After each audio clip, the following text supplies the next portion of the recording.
Good morning. As they're trying to get the slides pulled together up here, I'm Mike Baranick. I teach at the National Defense University, and as a former uniform guy, I happen to go get an education, so that makes me dangerous. You know, I'm an old snake eater that spent a lot of time in Afghanistan. Well, before Afghanistan, I was in Vietnam 3 years and Angola 1. For the last 2 years, I've been going in and out of Afghanistan, trying to help build capacity there. For the last 15 years, I've been teaching at the National Defense University, and I teach things like how to rebuild war-torn countries and complex operations.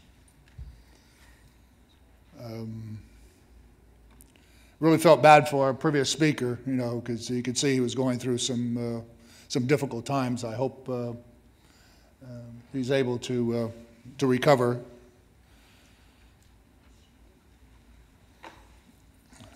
You do function something?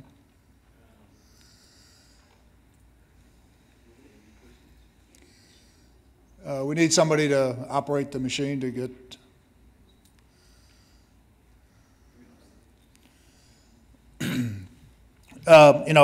Following Mr. Alexander is going to be very difficult. Our paths have crossed a couple of times, but to say the region, the border in Afghanistan, Pakistan, Iran, China, the stans, Uzbekistan, Kyrgyzstan, Kyrgyzstan, is a complex environment, is to use the term very loosely.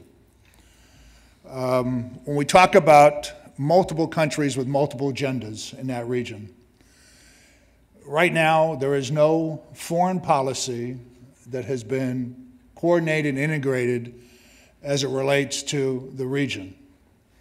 This is Canada's largest endeavor since the Second World War. So it causes a lot of problems. Let's just look at some of the complexity. You got India and China, you know, two up and coming countries, part of the new BRAC group. But what's interesting about it is there's conflict along the borders. The border between China and India, which is about as large as Montana, is some conflicted zones. You know, there are always disputes there. Their populations are growing. One has 1.3 billion, the other one has about 1.5 billion. And they're all competing for the same critical resources. Never in the history of the world have you seen two countries climbing at the same time, competing for the same type of resources that border each other. When you look at Afghanistan and Pakistan, you're talking about border disputes. The Darien line has never been approved or agreed upon. You got water problems, fresh water, which is one of the major issues we're going to face in the next 25 years, fighting over clear water, fresh water, drinkable, potable water.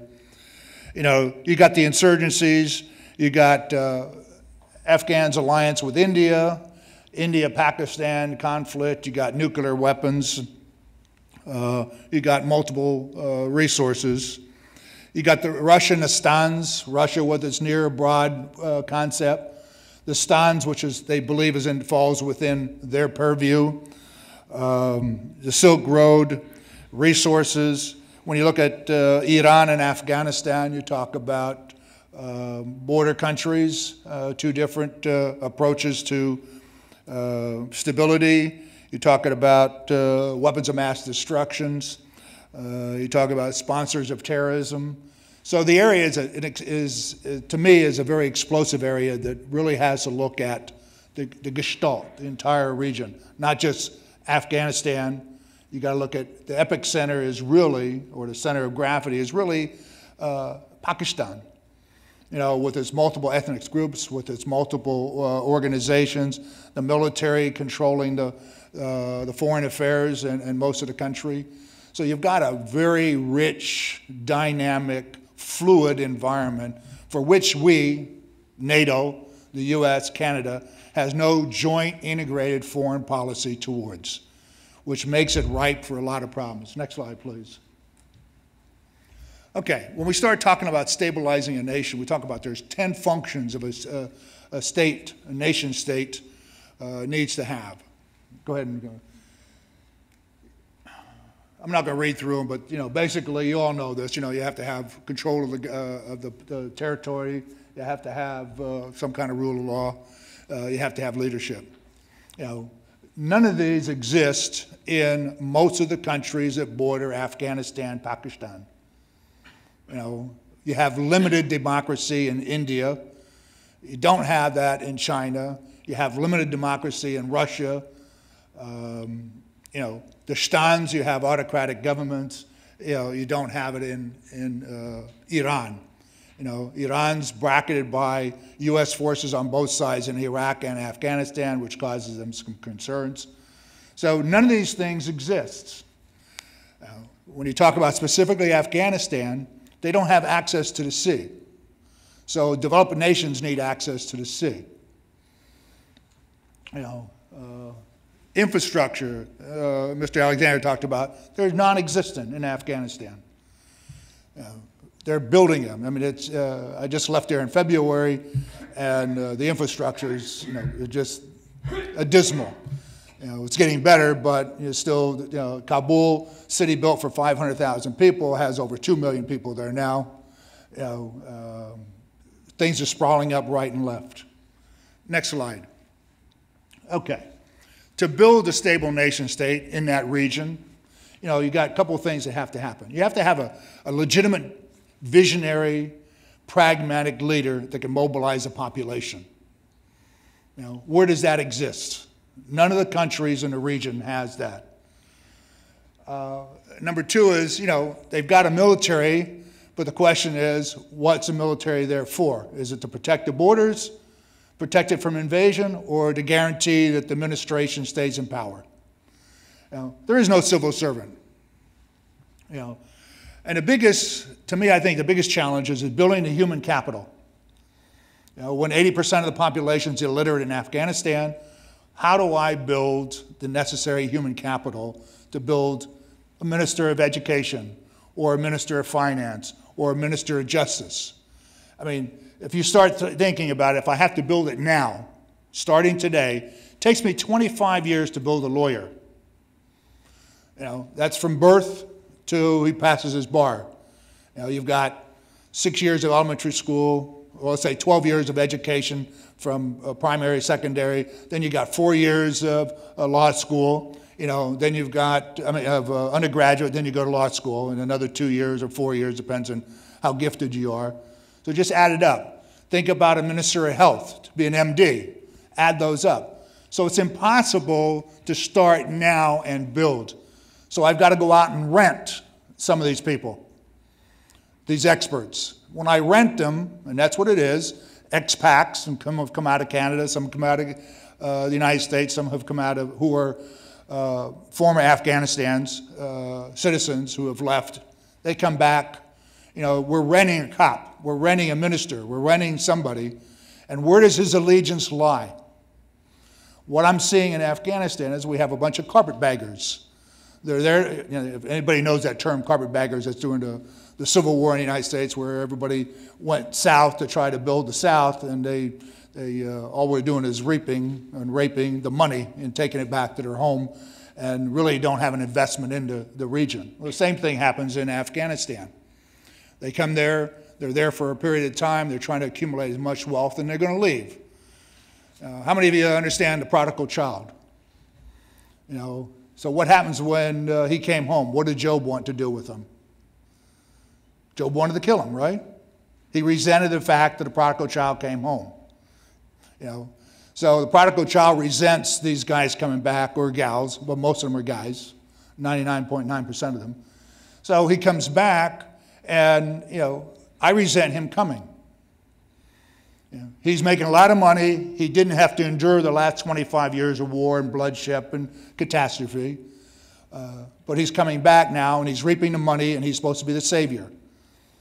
At the same time, as the president of Afghanistan, I don't know who he is, and I don't trust him. So I've got to create a shadow government. So I've got to get somebody, so I have to pay somebody to follow him around and keep me apprised of what's going on, which increases the cost of the government. So building the human capital takes time. If you're renting somebody, he's there temporarily, and he's really in for his own grandizement, not for helping the country.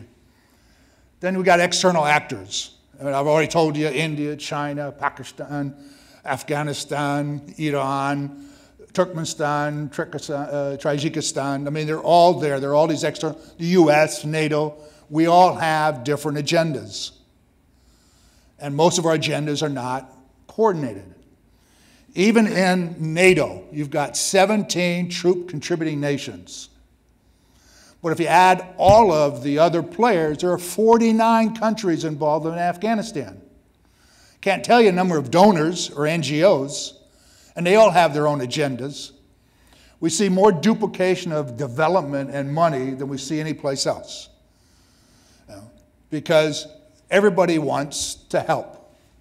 It reminds me of when my wife comes to me and starts talking to me, first thing I want to do is solve the problem. She doesn't want me to solve the problem. She doesn't have a problem. She just wants somebody to listen to her. Well, we're quick to want to solve something. You know, most of us males, you know, somebody comes to us, we want to jump in there, you know, without thinking through the process and start building a solution. We don't understand the problem. Last night we had a discussion. Is it in Afghanistan alone? Is it an ethnic conflict? Is it a religious conflict? Is it a bunch of thugs and criminal narco traffickers? Depends on which part of the country you're in as to what battle you're fighting. You know, so we're not fighting a counterinsurgency battle. We're fighting multiple different values. You know, yeah. So the thing is, to say it's a complex environment is an understatement. And the thing is, we learn, as Mr. Alexander said, we learn.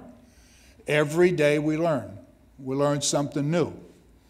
Had we been able to stop the clock and take all that learning that we've had over the last 10 years and apply it, maybe we'd be ahead of ourselves now. Next slide, please. Okay, what we got? We've got the border contested region in Pakistan that nobody agrees on the line. We've got money going into that country from multiple different sources. You know, there's an estimate that 30% on every dollar is being ripped off in corruption of some sort. There's also an estimate that about $10 million are leaving Kabul airport every day going to Dubai or going into Frankfurt and being invested in real estate. So, you know, it's the first time they've had that kind of money. You got that kind of money, there's going to be corruption. You know, there's no controls over it. I was telling Chancellor last night that early on in the conflict, you know, we were paying the military. So I'd come with a lot of cash. I'd give it to my counterpart, the paymaster, the Afghan commander, and then he'd turn around and pay his soldiers. Well, we didn't know at the time, but let's suppose $5 a day was the average pay. He was giving them $2 and keeping $3. Then we got some electronic transfers, and all of a sudden they were getting $5, and they thought they got a raise. You know, but all this time, the commander was just siphoning it off for his own use. You know, the drone attacks along the border is causing a lot of problems, both for the Afghans and for the Pakistanis. Because, you know, the Pakistani government, you know, the ISI especially in the military, you know, they really support the Haqqani network. And they have a blind eye to the other three major elements in Afghanistan. It's causing us some problems now. We just saw recently where the Haqqanis and the Hekamads are starting to say, look, if you don't do something about these drone attacks, we're going to start attacking you. There's been a peace that people have agreed to so far in that region. You know, we've got all kinds, I mean, the terrain is unbelievable in that region. The mountainous terrain, the winters and everything is, you see a cyclic, you know, come wintertime now, you know, snows are starting to fall, so everybody retreats back to their border countries and goes to R&R, you know, relax, recreation, mend themselves, you know, involved with their families, you know, arm themselves again. And when the spring comes, you see the escalation of the conflict again. In February, we saw a lot of traffic that Mullah Omar was finally saying, look, I've had enough of this. I'm losing too many people. His old groups that supported him were, the leaders were being killed. We were doing a great job in Helmand Province. And so he was ready to give up because the replacement that was taking place, the leadership in Helmand Province, were a bunch of young guys who were all educated madrasas in Pakistan, and their allegiance were more to Haqqani or Al-Qaeda at the time than it was to him, or to the drug traffickers. You know, it's about a $50 billion industry, the drug trafficking in Helmand Province. And of course, you got a lot of refugees and a lot of terrorist activities. Next slide, please. All right. Just look at the border region. You know, what this map tries to show you is the various groups and where they're located. You know, the red line is the boundary that's never, you know, that was something the Brits and the Indians created that even Khazar just the other day says, I don't support this line, this boundary. It's, you know, because most of the Pashtuns live along that area and there are a lot in Afghanistan. So what he would like to do is move that line over and make this land all Pashtuns, therefore he has a larger population base. Next slide. Okay, you know, here are some of the strategies both Pakistan and Afghanistan are using in order to try to destabilize or stabilize the region. You know, Pakistan is obsessed with this, with its India scenarios, and you know its agenda towards India. It does not want to see India stabilizing Afghanistan in a close relationship in Afghanistan, because now it feels that you know, Pakistan has to move some of its forces off of its borders with India and now put it on its borders with Afghanistan. You know, and it believes that the two consulates in Kandahar and can't think of the other one right now, are really intelligence gathering areas for the Indians to try to figure out. So it doesn't want to see a close relationship and a strong Afghanistan that's tied with India. So it uses its proxies with the various insurgency groups to destabilize Afghanistan, but also destabilize Kashmir, you know, which forces India to send a lot of troops up there and control the area. You know, then you've got, you know, Afghanistan responds by signing a very a security pact with India, you know, where India is now training its military, helping to train some of its military, but India is also helping to build the Kunar Dam, which will take water and electricity away from Pakistan and give it more, the Afghanis control it more, so it makes that region, you know, some problems for the Pakistanis in that region with electricity and water, because the one river, if you dam it up, it spills more off into Afghanistan. Afghanistan controls it. Pakistan loses some control. So as you see, you know, the environment is very rich. You know, when I was there, and I go back and forth. Last time I was there was in February. I spend 2-3 months in between semesters, basically. Some semesters I teach and some semesters I don't teach. And I work with the Afghan government.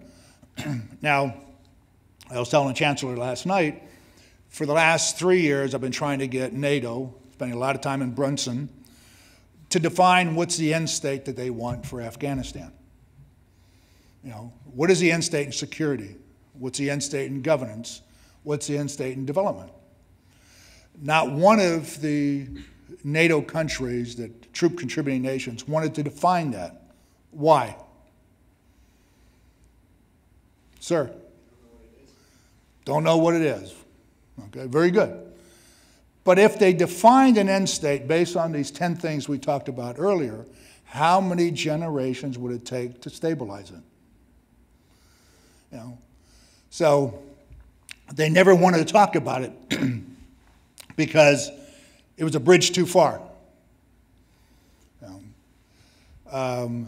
And yeah, I said, well, you can't measure success and security. How do you measure security success?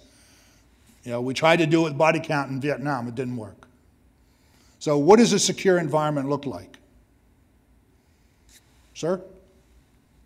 You, yeah, don't turn around. You with the white shirt on, the front. Well, body count would still have a lot to do with it, but allow a market and the normal functioning economy to grow in the country. Okay. So one of the governors up in Mushaz Sharif and some of his security apparatus, he said, one village chief says, everybody has weapons. We don't have a problem with security. The other village chief says, nobody has weapons. We don't have problems with security.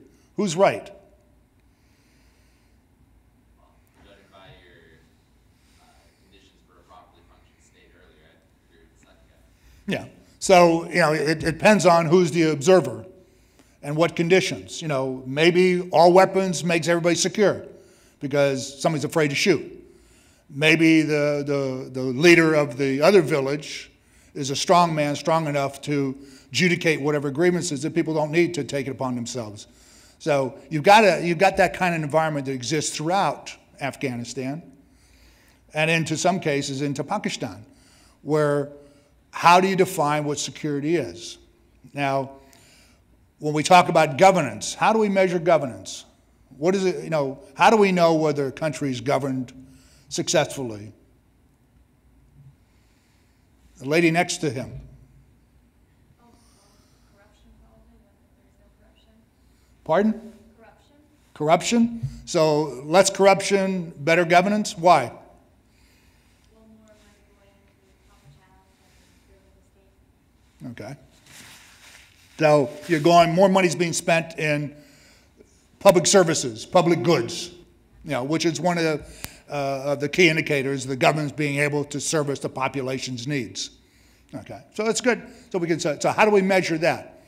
Do we measure that by the number of hospitals, the number of policemen, the number of fire departments, you know, the number of sanitation workers? Pardon? The number of schools. Number of schools? Okay, so and we've built thousands and thousands of schools, but oh, by the way, we don't have any teachers. So is schools a good indicator? You know, so it becomes very difficult trying to quantify what we mean by some of these terms and how do we measure them. For instance, I had the privilege of being the only Westerner to teach in Kabul University since the collapse of the Soviet Union. I had 65 students. I had 45 males on one side of the hall and 20 females on the other side. You know, fourth-year law students, Sharia law, and political science and law students. Well, how does one lecture to a population that's diverse when you can't ask women questions because you're not married to them or related to them? You know, it's a very challenging environment. You know, so we bring in, you know, most of our donors quickly go out there and build brick and mortar things. Why? Because you can measure it. Number of schools, number of hospitals. But that doesn't tell the story. Where are the teachers of film? Where are the doctors of film? Where's the security environment to protect them? You know, where's the checks and balances on the government? So it's interesting in this lecture, and I do it every time I go over there, I always get invited back, is to try to educate them. And, you know, when we talk about counterinsurgency, Mao Tse-tung, Ho Chi Minh, you know, Che Guevara, they all said, if I get into the classroom, I'll control the country in 20 years. But where are our teachers in the classroom that will help shape those young minds? They're not existing. The teachers that are teaching are the ones that were taught by the teachers before them in the same environment. You know, so we're not shaping their minds. We're not helping them to grow, to understand, because we don't have the teachers there. We got Kabul University. How many of you been to Kabul? Okay. Well, you got Kabul University. Some of the old guys have been around. You got Kabul University, which is deplorable condition. If anybody knows anything, that's the epicenter of everything that's going on in Afghanistan. Brought in the Communist Party. It brought in the Taliban. A couple miles down the road, you got the American University in Kabul, which anybody who has money goes there. It's got the best of everything. We bring in teachers from abroad, but the mass of the population doesn't go to school there. So we're reaching a population that's already benefiting from our involvement in Afghanistan, with the richness that we're bringing in, but the masses we're forgetting. So we have, we don't have the point I'm trying to make is that when we talk about all these things, we don't have a unified, integrated policy towards that region. Every nation is coming in there with their own money to do their own thing, and they're reporting up through their military command. I don't know about Canada, but I can tell you in the Netherlands and when they were there and in Sweden, and even in Germany, the PRTs that are out there, there's a conflict between the security apparatus and the civilians that are there in the PRTs, because PRTs are collecting data, but they're sending them either through Minister of Foreign Affairs or the Minister of Finance, and there's no policy that says share it across the rest of their ministries. So here we have an ISAF command that we're trying to collect data, and the PRTs are saying, hey, my data is going back to my national command. I can't release it. So when you get to the national command and ask them, they say, well, what are you going to use the data for? How is it collected? And so we don't have, a unified plan dealing with foreign policy or defense policy in the region. We have helter-skelter approach to things. Let's go back to, no, let's go forward. Okay, we talked about the various organizations. These are the 4 military organizations that really do a lot of work around Afghanistan and the border region. A lot of stuff will stay here on the side so you guys can have it. I mean, I don't want to get into, because I only have a limited time, so I can't get into great detail. Next slide, please. These are the Taliban committees. Next slide. Okay. As you can see, here it talks about the different ethnic groups and where they're concentrated. When you build a nation state, you have to have a common identity. Well, the Tajiks are more aligned with Tajikistan. The Herats are more in line with Iran. The Uzbeks are more aligned with Uzbekistan. So when you ask them, who are you? I'm a Tajik, or I'm a Pashtun. Even the Pashtuns, you got 2 different groups. I'm not Afghanistan. I mean, even here in Quebec, you're Canadians, but you're French Canadians. You're Canadians first. Your heritage happens to be French, my assumption is. There, when you say, who are you? I'm a Tajik, or I'm a Uzbek, or I'm a Pashtun. There's no unified agreement on what the country is. They have more allegiance when you start looking at the border crossings. Each one of the border crossings, there's basically an ethnic group controls the border crossing, which controls commerce coming across. Before we had ISAF and before we had the conflict, that's how they made money. So they fought tooth and nail to control those border crossings. Because that's the way they made money. So any camels came across or any trucks came across, there was tariff and taxes. They're not about ready to give it up. So here we are trying to build a stable nation state with the unified government when, the president cannot, and he's not legit. We made a mistake by not nullifying that elections and kicking him out and starting over. Because what we've done, and Mr. Alexander said so, is in all the families I deal with, and I deal with a lot of people there, that I get invited to their homes, I spend the night with them and so forth. I don't walk around with a weapon. And when both Stan McChrystal and Dave Petraeus and I were good friends, and they used to get sleepless nights because when I'd go outside of the compound, I'd go without shooters and without a weapon. And I always tell my Afghans, it's your responsibility, Patsumwali, your responsibility to take care of me. I never had any problems, but the point, I don't think Christopher drank out of this, did he? What the hell, if that's the only thing I have, and so they all sit there and say, wait a minute, ISAF, you must be duplicit in everything that's going on. You allow a president to continue to be a president, and there were fraudulent elections.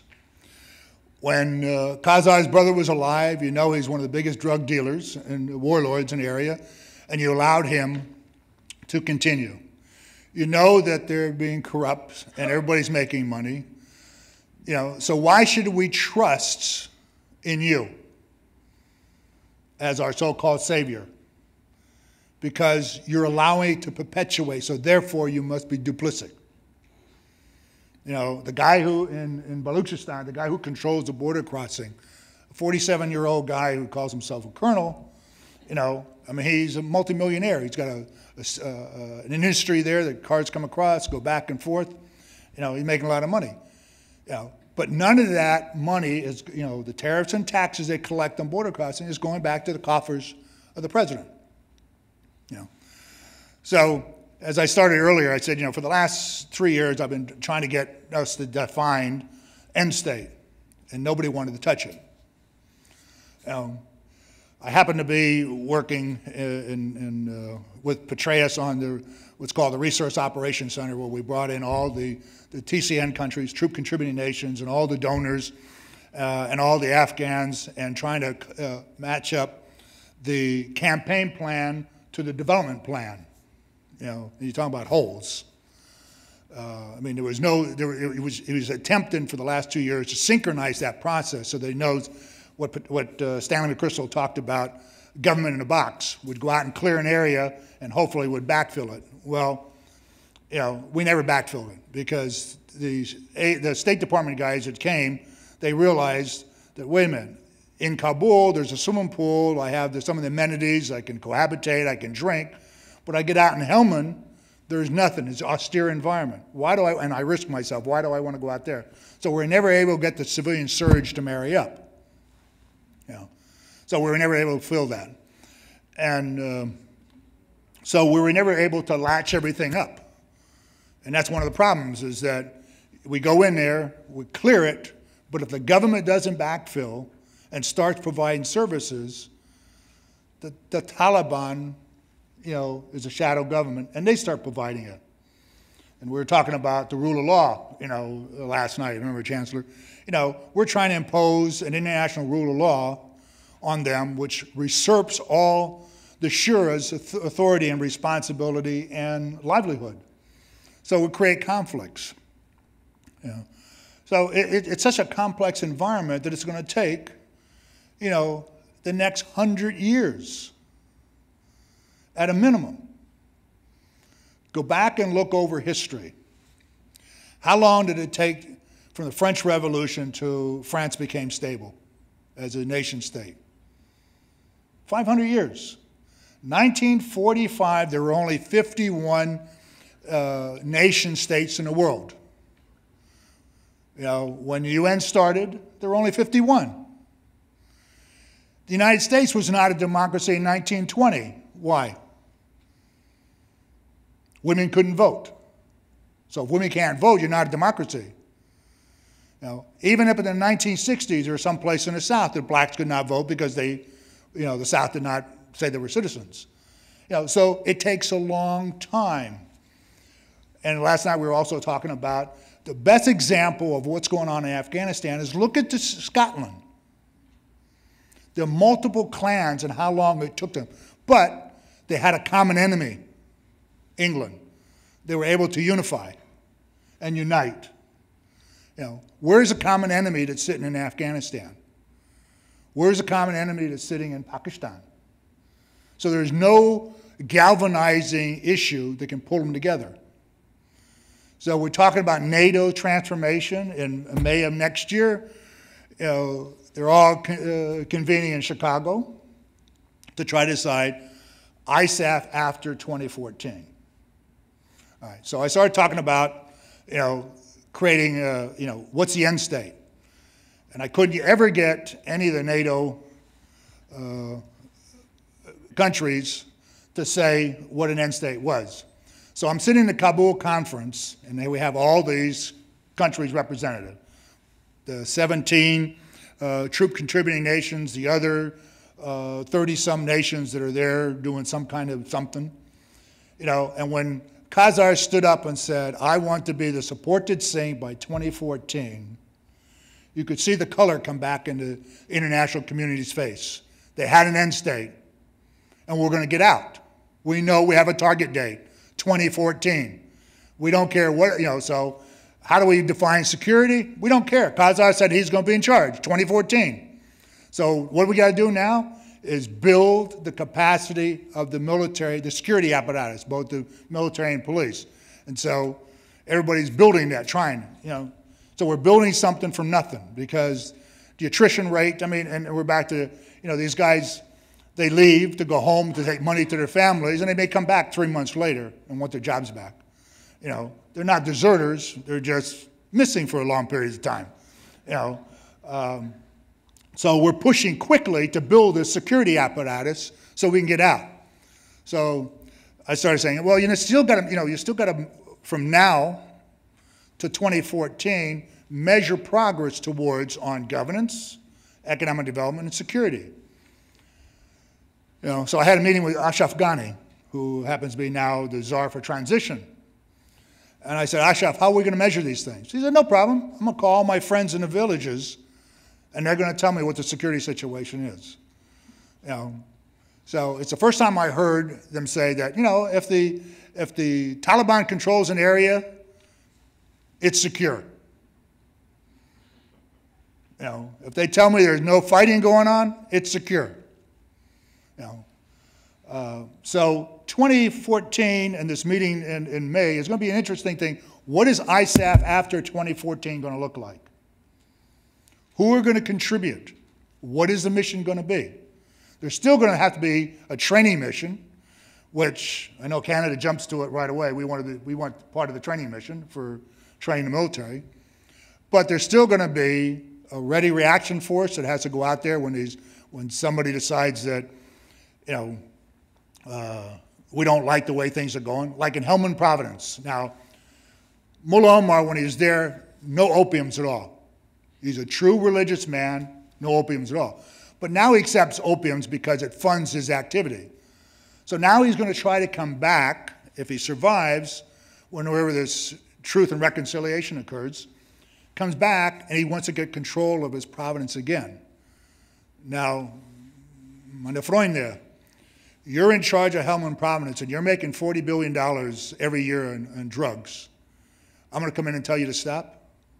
What's going to happen? It's going to be a bloodbath because somebody's making money and they're not about ready to give it up.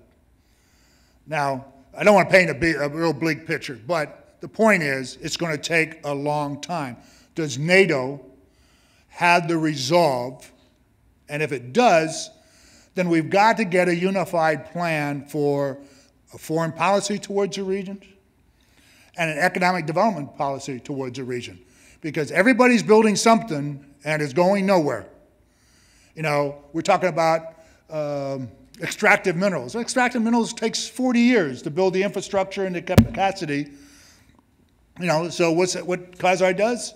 Sells a copper mine to China because he can get $40 billion right now. What is he doing with that money?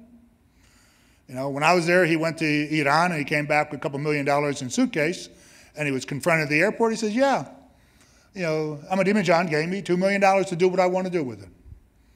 You know, so corruption's there. Corruption's never going to end. The question is, how do we control it? And how do we build human capacity? Go back to the fourth slide, the one with the human capacity. and I'll end on that. Say, how do we, this is what you need. You need the external actors to either support or get out of the way. You've got to keep those spoilers out of the environment. They're going to upset it. You know, how do you build the human capacity and the human capital? Do you go out and rent a cop? Or do you start now? Do you start taking some of that money and investing, taking some of the best and brightest and sending them off someplace? It would have been cheaper to take all of the 30 million people in Afghanistan out of that country, spread them around the world, and rebuild that country than what we're doing right now. It would have been cheaper.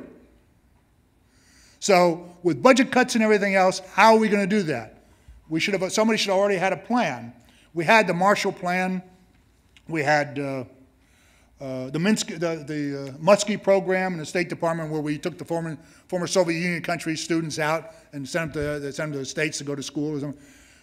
Our nations have got to start figuring out, identifying people and bringing them out and put them to school, sign a contract that they're going to go back. I'm working with a young lady there that I'm trying to get out of the country right now. Very smart, bright young lady. She works for the National Security Advisor.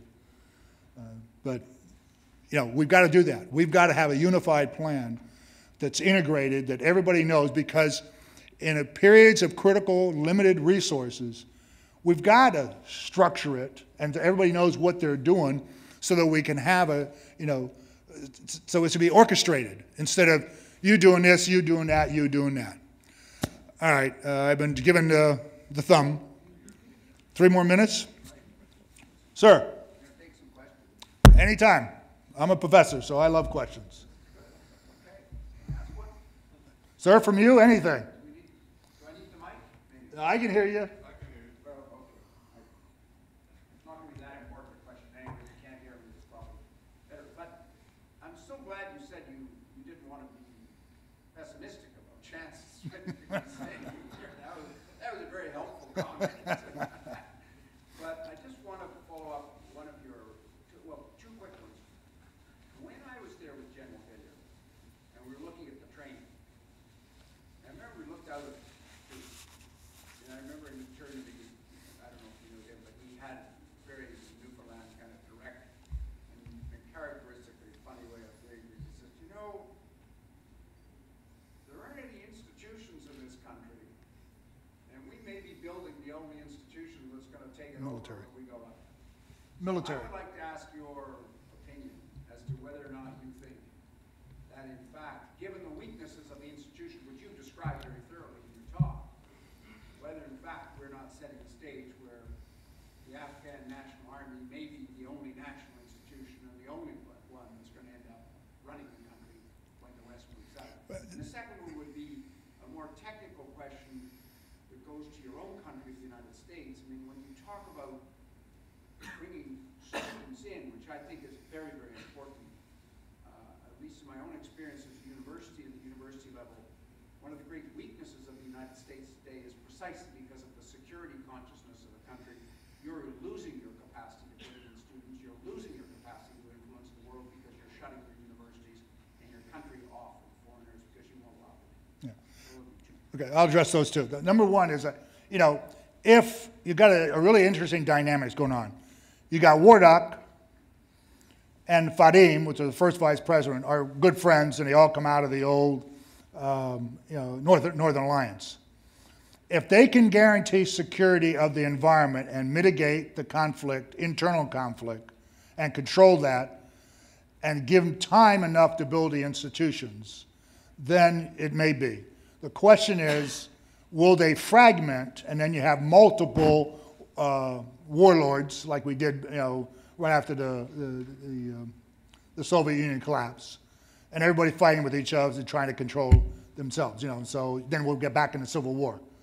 So the question is, can we build enough allegiance between the two strongmen, Fadim, Marshal Fadim, and Wardak as the Secretary of Defense? And what role would NATO play in keeping that going? I think it's crucial. I think that, I think Canada can play a major role in that because they don't have the same angst or same reputation that the U.S. has right now. Canada's really a neutral party because it doesn't have a large force and it's concentrating on the training mission that it can probably play. The question is, will the U.S. allow you to do that? You know, the other issue on education, and it disheartens me. You know, I've been trying to get this woman over. You know, and I'm a civil servant, nearly 40 years of uniform and out of uniform, and the State Department won't allow her to come and stay with me for a couple weeks to get acclimated.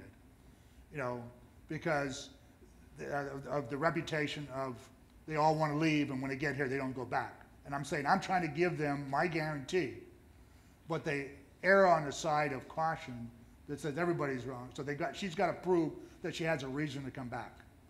You know, and that I think is dangerous because we have so many institutions, we have so many capabilities to expose these young people to different values and beliefs and opinions and education that can do them good once they go back. That we need to do something about that.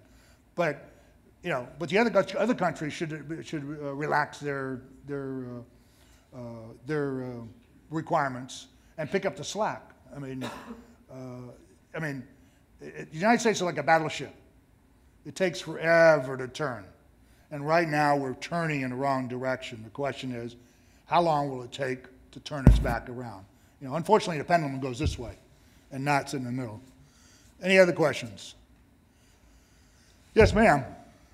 Just building on the last question, the way I understood it, the first question was whether by developing the military and the police in Afghanistan and being slightly equivocal in our support of other institutions, especially the democratic institutions with the support of corrupt elections, we're not setting the stage for perhaps a military dictatorship. Like Egypt, basically an Egypt situation. I was Yeah. wondering if you could just But say, if you have the military as an institution, that's a legitimate institution, that the people recognize are not abusive of their power. And when I say military, I'm talking about the whole security apparatus to include the police. Because the police are the first line. You know, if they have credibility and legitimacy, and they can maintain stability in a region, you know, that's what we're hoping to happen. Then it's easier to build that than it is to build a minister of finance and its whole apparatus, or a minister of foreign affairs and its whole apparatus, you know, because that takes a long time. You know. And I think Canada can play a major role in working these issues if they choose to do so. Any other questions? Yes, ma'am. Use the microphone, please.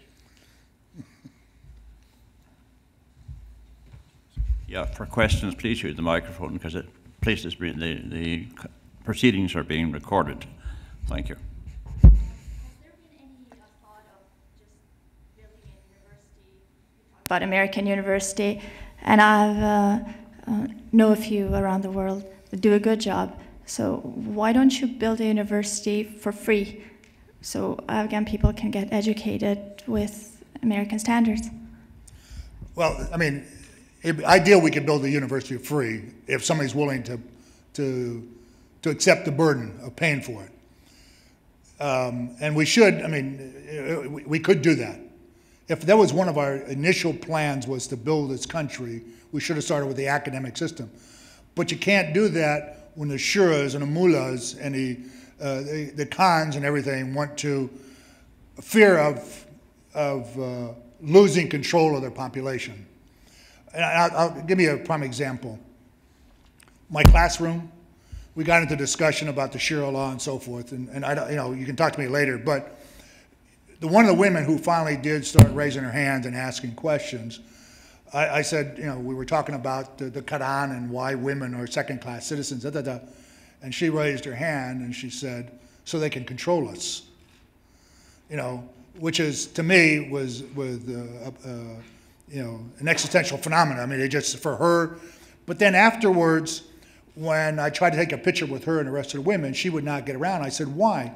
She says, I'm afraid that if anybody saw this picture, what may happen to me and my family. So the security wasn't there. So if we're talking about education, getting women in, we got to make sure the security is there. Security is sine qua non, which means you can't have anything else if you don't have security. And so you need security first, then you can start building the other institution. And the institution of education, I think, is a critical institution that needs to be built. I don't know if that answered your question. Yeah, pretty much. Just thought that if the American university is already functioning there and it's doing a good job, then why don't we just build more of these? And the only reason we're in Kabul is because we got more security in Kabul than we do in Kandahar, Helmand, or any place else.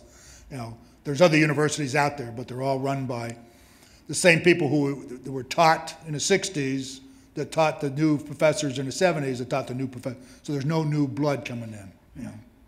Thank you. Okay. Thank you very much. Appreciate it. Thank you very much for your attention.